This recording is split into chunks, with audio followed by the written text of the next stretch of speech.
I'd like to talk to you today about a difficult topic, possibly getting turned down for a loan. You know, the first thing I want to share is that getting turned down for a loan sometimes is the first step to buying a house. You really need to know where you are and what your situation is before you go charging out and trying to buy a house. Everybody wants to buy the home, but if you're hesitant and you're even afraid of having a conversation because you think you're going to be declined for a loan, then I think we should talk about why it could happen and why it does happen to some people. I talked to a borrower last week, and this borrower is not ready to buy a house. And we've never declined anybody for a home loan in our lives because we're a mortgage broker. We don't have the final say. But what we do have is the insights to explain to you what the underwriter sees so that you can better prepare and get ready to buy a home. So why do people get turned down for a home loan? Well, the biggest one is typically credit. And yes, I know everybody thinks it's credit scores, so let's get that out of the way. Conventional loans, you need a minimum of a 620 credit score or higher. FHA, it's 550 or higher. And VA really doesn't have a floor for credit scores because VA underwrites in a little different fashion. In fact, the VA benefits the least used benefit of any of the home loan programs. Only 17 in 100 veterans have used their VA home loan benefit. And that's a shame too, but that's a topic for another day. What is in the credit report is what's important.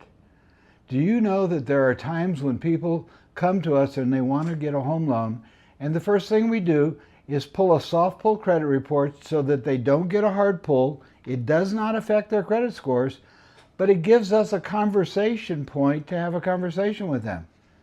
The most common reason why they can't qualify to buy a home when it's credit related, they've got bills on their credit report that are not current now.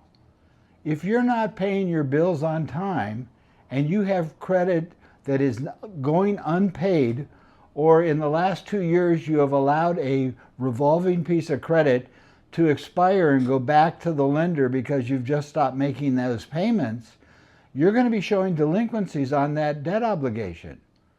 Now let me ask you a question. Would you lend money to somebody that's not current on their current obligations? It really kind of makes sense, doesn't it?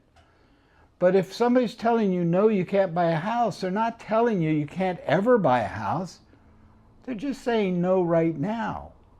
So understanding exactly where you are can allow us to create a path or a plan to retire some of that debt or exchange a settlement and reduce the overall exposure. There are options, but we won't know what options to even talk about until we take a look at it with you. So what's another reason why people sometimes can't qualify for a house? Well, it's what's known as the debt-to-income ratio. Okay, the debt-to-income ratio, in simplicity, and I'm going to use some basic numbers here, is the ratio of the housing expense and then your total expenses divided into your gross income. So for simplicity, let's assume that you're interested in buying a $550,000 house and that the payment on that house is going to be somewhere between $3,600 and $3,900, depending on insurance, HOA, and things of that nature. Well, let's take that high number, $3,900, and divide it into 10,000. That's a 39% ratio, and you would qualify for that house.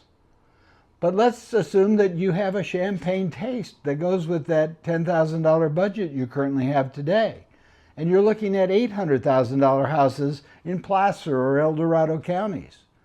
Well, that $800,000 house isn't going to work because the payment on that house is probably going to be closer to $5,500. And $5,500 divided into 10,000 is 55% of your gross income. And that's not going to get approved. We need to keep our total expenses, which is the house payment plus the car or car and truck payments and the revolving credit, all under about 45% of your income. So it's highly likely that we'd need an income of around $15,000 to qualify for that $800,000 house. Just having the conversation helps you get laser focused into what budget and what type of homes you can look at. And that's kind of important before you go looking for houses, because we all get excited to look at the best possible places. My wife gets thrilled at looking at homes up in Truckee for a second home. She likes to look at the ones that are somewhere between $3 and $9 million. Now, we're never going to qualify for that house, but it is fun to look. But that's the difference between looking at homes and trying to buy a home. If we want to try and buy a home, we want to be in a budget that meets our family's needs so that we still have a little bit of money to take the kids out for a treat or go on a date night and visit the drive-up window of our choice. Things like that. The things that we all do in our daily lives. The third type of income situation which results in declines is usually involving self-employed borrowers. So I'm going to make this brief because it doesn't apply to a lot of people. But if you're a self-employed borrower and your business is grossing somewhere around $400,000 to $500,000 and you've got a good CPA, there's a pretty good chance that you're probably only showing $40,000 or $50,000 a year in income. So when you show me that tax return and I see $50,000 or even $60,000 to do the math simpler, that's about $5,000 a month income, and that doesn't get you much of a house payment. So using the tax returns may not allow you to go conventional, FHA, or VA. Now, we have 7 other ways to qualify self-employed borrowers. So again, the answer probably isn't no. The answer is no, we can't do it that way. Let's look at some other ways and explore the options that are available so that you can plan to put yourself in the position, whether we're using bank statements or 1099s or some other tool to qualify you so that you can buy a home.